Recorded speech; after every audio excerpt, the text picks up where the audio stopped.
Hello friend, नमस्कार। मैं दिनेश शर्मा। आज आपको एक ख़ास टॉपिक पे बात करना है। जनरली भी मैं 7-8 दिन से मेरे पास ऐसी कुंडली आई जो काफ़ी नेगेटिव थी। मतलब एक व्यक्ति तो लगभग 1-1.25 करोड़ का लोन ले लिया। इसके बाद बचने के लिए सुसाइड अटेम्प्ट कर लिया।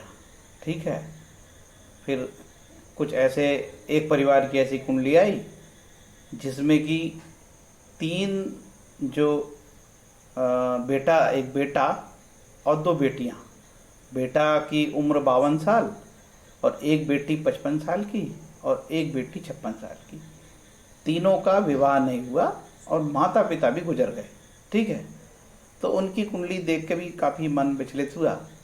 और आज जो एक इसके पहले एक कुंडली लखनऊ की थी, तो मैंने बताया था कि कैसे एक विडो से एक व्यक्ति कहता है कि ये सब श्राप के कारण हुआ, आपके पति की मौत है ना, आप ये पूजा करा लो, नहीं तो फिर और कुछ आप जानो। वैसे ही एक घटना आज फिर यूपी से मिली है ना। जहाँ तक का कोई विवरण हम नहीं खोलेंगे, शहर का नाम नहीं खोलेंगे, स्टेट बता दिया ही काफ़ी है। तो वो जातक ने फ़ोन किया आज और बताया कि साहब मेरे साथ ऐसी ऐसी घटना हो गई, पिताजी की डेथ हो गई, काफ़ी मैं अकेला पड़ गया हूँ। और मेरे जो चाचा है वो किसी कर्मकांडी विथ एस्ट्रोलॉजर दोनों था, वो उसके पास गए और पूछे कि भाई ये सब क्यों हो गया, इसके साथ कुंडली देखें। तो उन्होंने ये बोला कि ये जो सब हो रहा है ना, ये सब हो रहा है इसी लड़के की कुंडली के कारण उसके पिता की डेथ हो गई। सही बात है यार। लड़का काफ़ी विचलित हुआ और मुझे फ़ोन किया, सारी घटनाक्रम बताया। तो मैंने बोला भाई मुझे कोई फीस नहीं चाहिए, मैं तो ऐसे ही विश्लेषण करता हूँ और मैं इस प्रकार के अनुसंधान करता रहता हूँ। तो काफ़ी बताया, काफ़ी टैलेंटेड लड़का है, मेडिकल एंट्रेंस की तैयारी कर रहा है, कोटा में तैयारी कर रहा है, राजस्थान में। अब अंदर से लड़का तो टूटा हुआ था, पिता चले गए हैं अभी अक्टूबर 21 में। ठीक है। और इस तरीके का कोई बता दे तो काफ़ी डरता है आदमी, हर एक आदमी डरता है। बड़े बच्चे बड़ा आदमी बता देता है कुंडली में गंदे योग है, डर जाता है आदमी, मानव स्वभाव डरता है। ठीक है। तो अपन अब उस विषय में चलते थे। ये तो मेरी बात थी। तो मेरा मन काफ़ी तकलीफ दे था यार कि ज्योतिष में ये गंदा गंदा काम आता है और बहुत सारी नेगेटिविटी सुनने को मिलती है। तो बहुत कोई अच्छा प्रमोशन हो गया थोड़ी बताता है एस्ट्रोलॉजर को, भैया मेरा आज प्रमोशन हो गया, शेयर मार्केट में मैंने जो है ना 5 रुपये का शेयर 100 रुपये का हो गया और मैंने ऑप्शन ट्रेडिंग में बहुत पैसे कमा लिए। ऐसे कोई नहीं बताता। पंडित जी बता दो तो मैंने 5 लाख का 10 हो गया, मेरा डबल हो गया और मेरा प्रमोशन हो गया और क्या तरक्की, मैं तो बहुत खुश हूँ। पंडित जी बताओ किन योगों से मैं इतना खुश हूँ? कोई नहीं पूछता ऐसा। जब शेयर मार्केट में ऑप्शन ट्रेडिंग में हार गया या कोई बड़ा नुकसान हो गया, एक्सीडेंट हो गया, तभी वो फ़ोन करता है। तो भाई एस्ट्रोलॉजर एक ऐसे नकारात्मक माहौल में जीता है। ठीक है। तो मुझे काफ़ी ये काम इतना गंदा लगता है कि इससे भला तो एक नरेगा का मजदूर भला यार, शाम को मस्त मजदूरी करना, खाना पीना ऐश करना। नकारात्मक माहौल में नहीं रहता वो जितना एस्ट्रोलॉजर नकारात्मक रहता है। और ये एस्ट्रोलॉजी 90% गोचर नेगेटिव, 90% फलित नेगेटिव आते हैं। ठीक है। और ऐसे ऐसे गंदे गंदे योग हैं, किसी जातक की कुंडली में बता दिया यार, डर जाए बेचारा, भाग जाए। मैं तो बताता ही नहीं हूँ यार, उल्टे सीधे योग का बिल्कुल चर्चा नहीं करता हूँ, कोशिश पॉजिटिव करता हूँ। जब आप ऐसे करते हो तो आपके ऊपर ये आरोप लगता है इसको कुछ बनता ही नहीं होगा।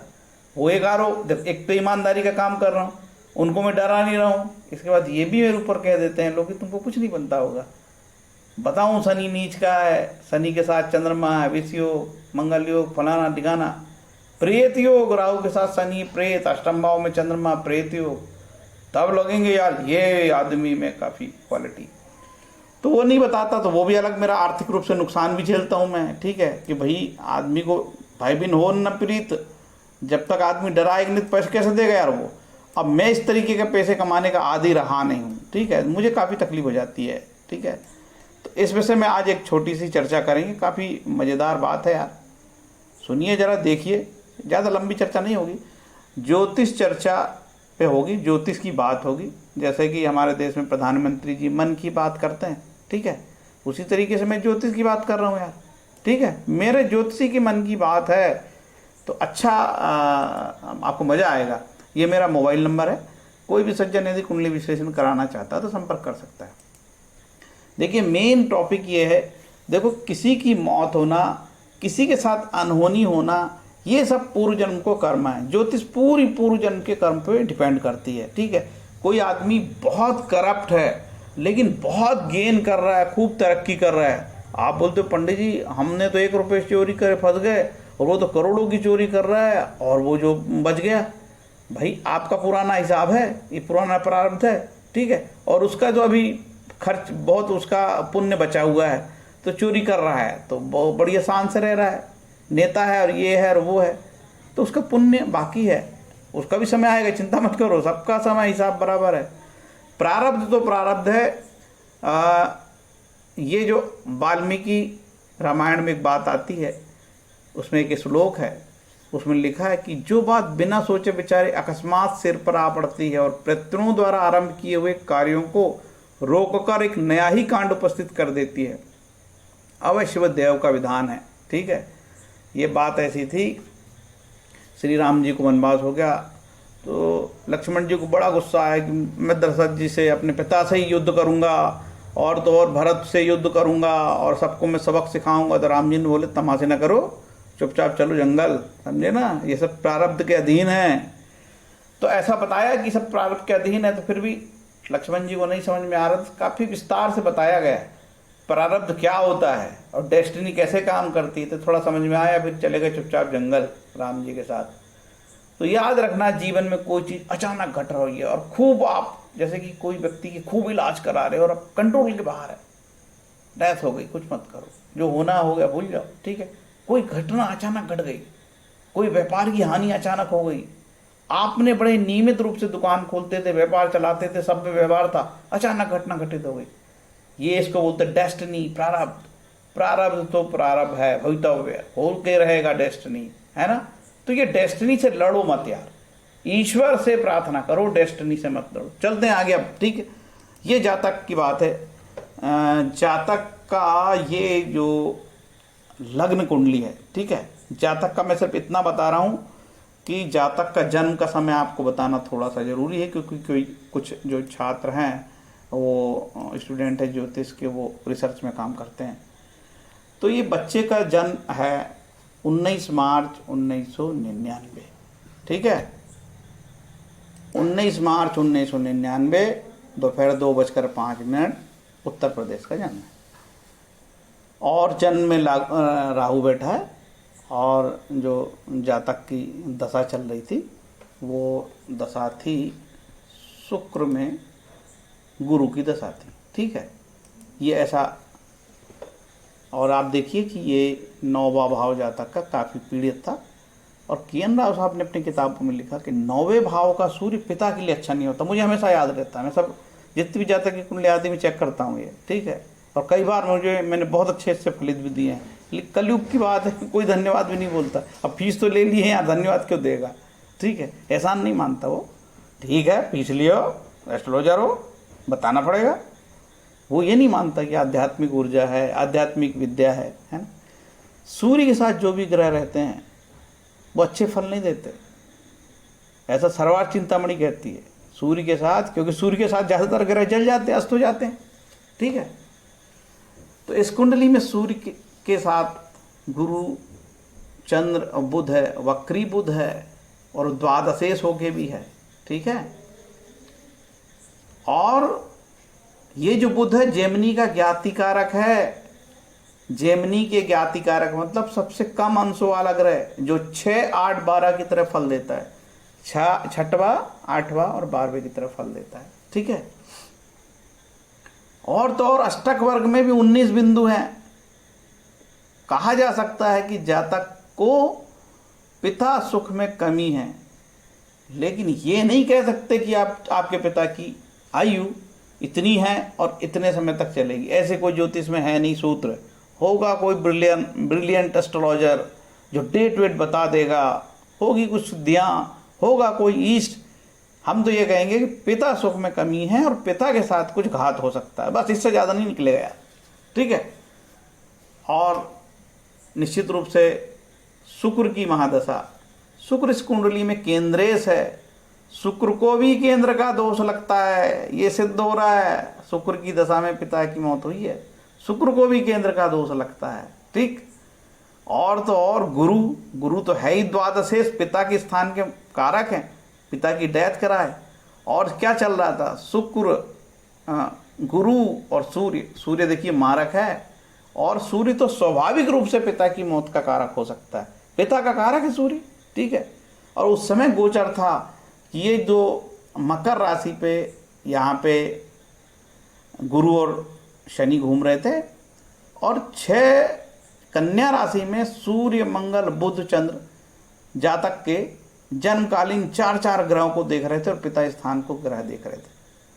पिता, सूर्य पिता इस भाव को देखता है, स्पष्ट है, और द्वादशेष नवमेश को देखता है सूर्य, इशारा सूर्य महाराज ने कर दिया, ठीक है।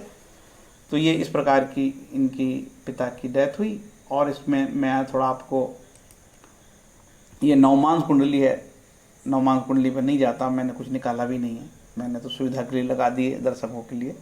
शुक्र गुरु, शुक्र को केंद्र का दोष लगा, गुरु द्वादशेष है, षष्ठेश भी है, और जेमिनी के ज्ञाति कारक बुध के साथ है, सूर्य के साथ भी है, ठीक है।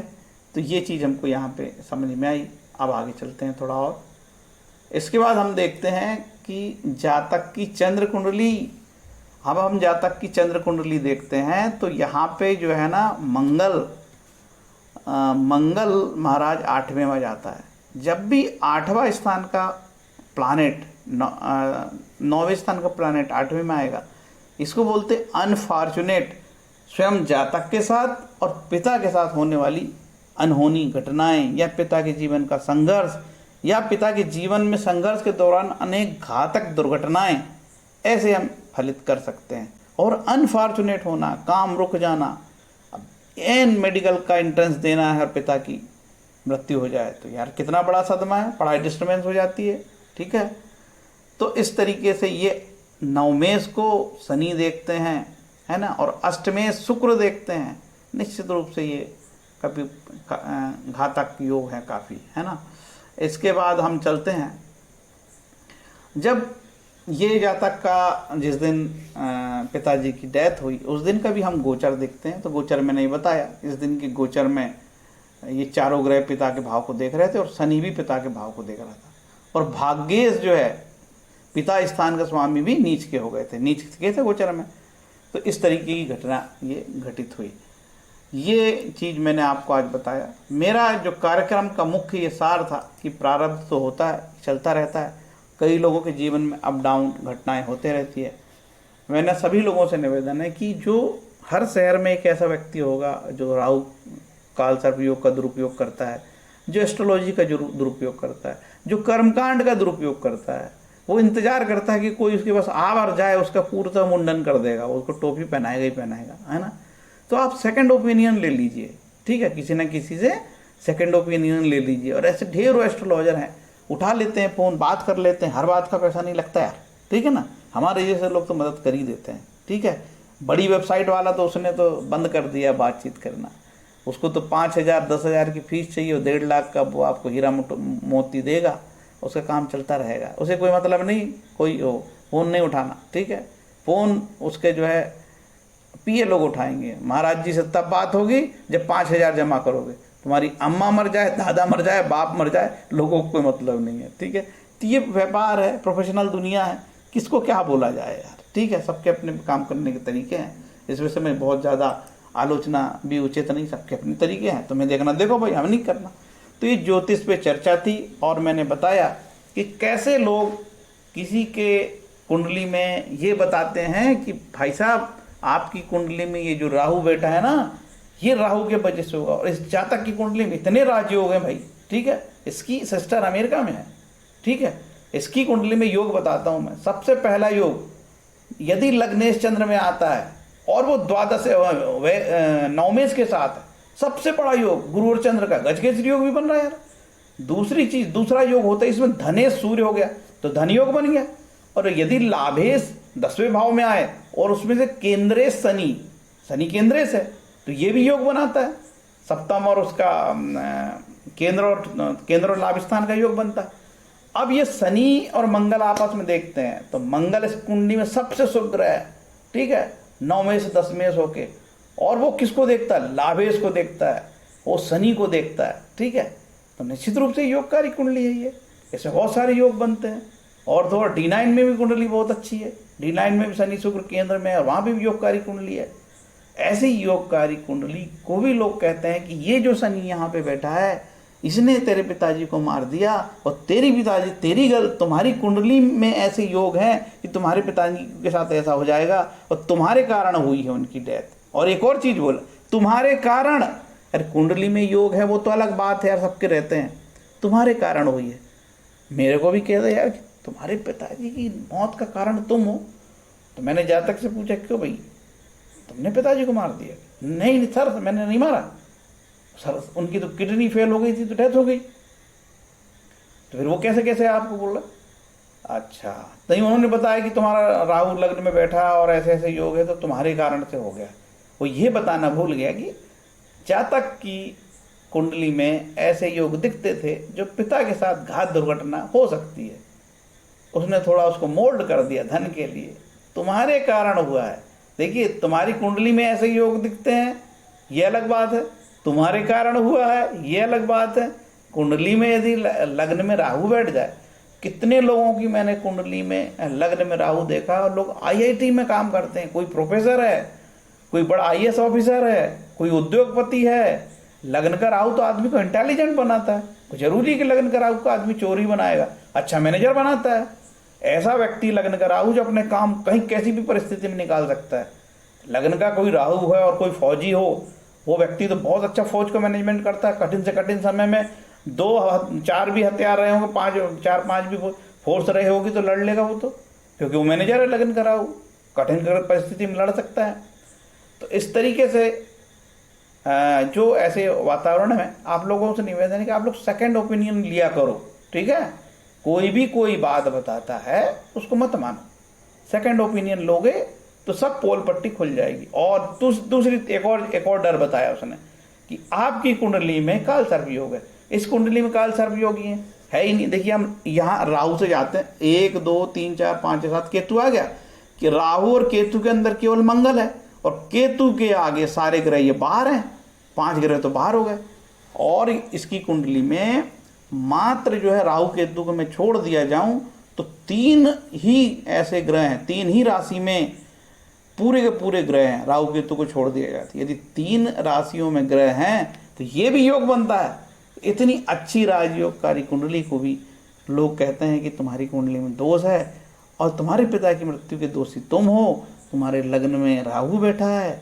तो इस तरीके से जातक काफ़ी टूट गया और भावुक भी हो गया, और मुझे कहा कि सर आप कहाँ हो, मैं आपसे मिलने आऊँगा। मेरे से मिलने मत आओ, मेरे में ना कोई हीरा लगा, ना मोती लगा, ना मेरे पास कोई विद्याएं हैं, कोई भी विद्या नहीं। सामान्य व्यक्ति हूँ, बिल्कुल BA छाप, BA पास है, मैंने MA भी किया हूँ, प्रशासनिक अधिकारी रह चुका हूँ, ठीक है, PSC पास किया हूँ।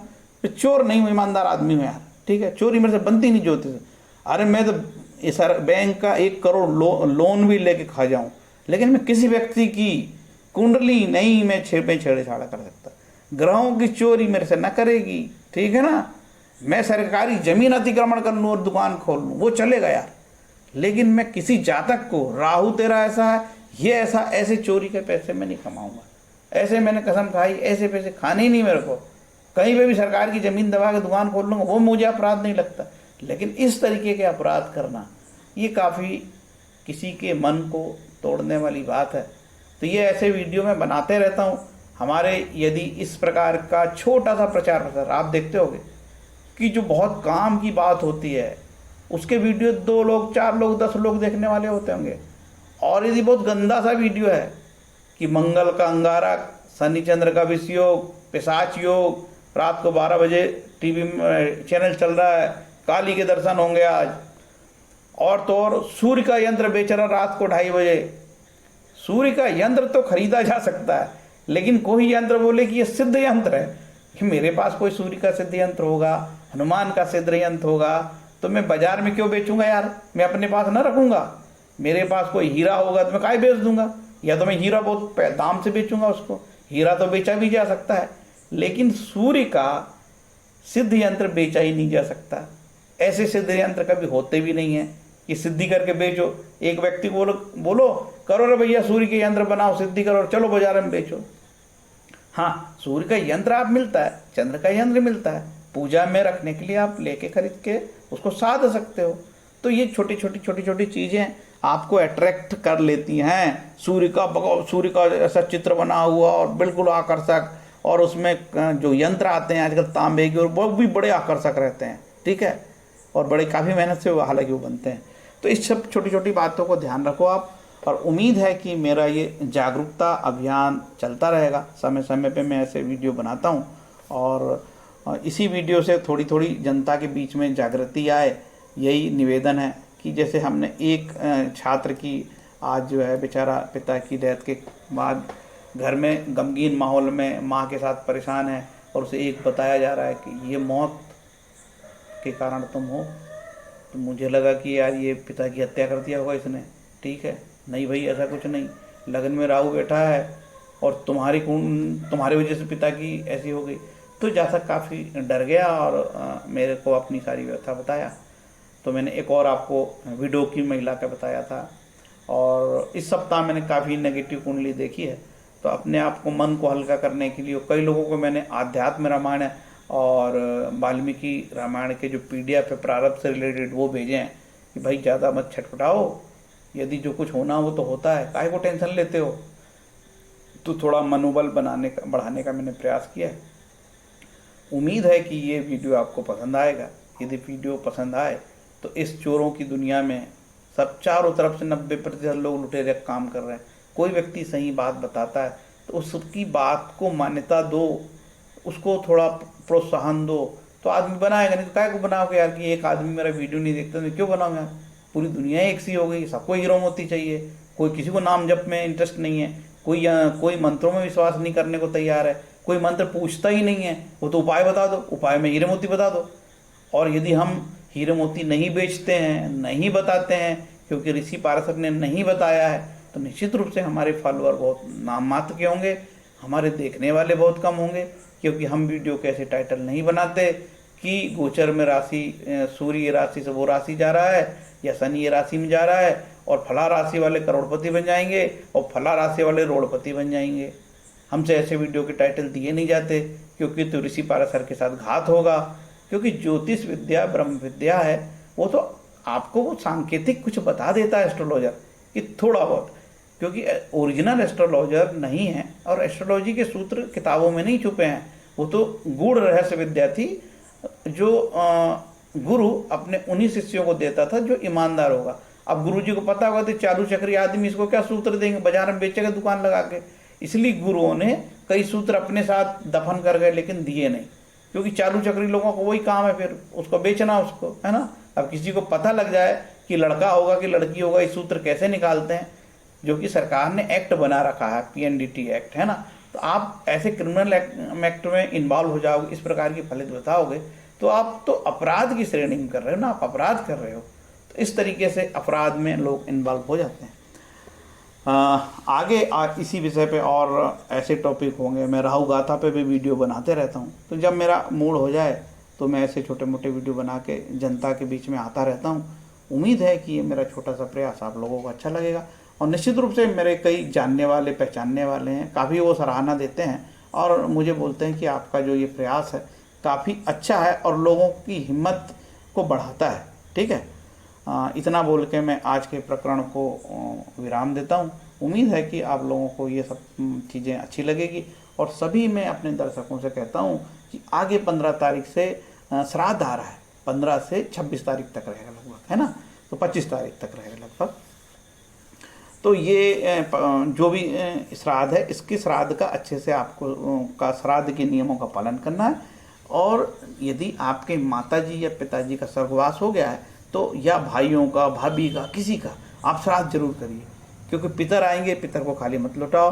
और ये श्राद्ध कर लोगे ना तो साल भर सुखी रहोगे। आप कुछ नहीं करना है, आपको उनको भोजन जिमाना, भोजन पहले बना लेना, उनके लिए अलग निकाल लेना है, पहले अपने जो कुल देवता वहाँ पे रखना है, इसके बाद एक प्लेट में ले जाके बाहर रखना है। और यदि मंत्रों से आपको बनता हो तो ठीक है, नहीं तो सिंपल आप बोलने कि भाई हे पितरों, मेरे सबका नाम लेके कि मैं आपको भोजन के लिए आमंत्रित कर रहा हूँ और मेरे से जो भी रूखा सूखा बन पड़ता है मैं आपको समर्पित कर रहा हूँ। ये 15 दिन मेरी सेवा है, 15 दिन आज मेरे घर में आइए, भोजन जीमिए और मेरी रक्षा करिए, मुझे आशीर्वाद दीजिए। ऐसे अपने पितरों से निवेदन करो तो सभी प्रकार के पितरों के दोष कट जाएंगे, लफड़ा करने की जरूरत नहीं। ठीक है, तो मैं रखता हूँ, आपकी आज्ञा हो तो। हरे कृष्णा।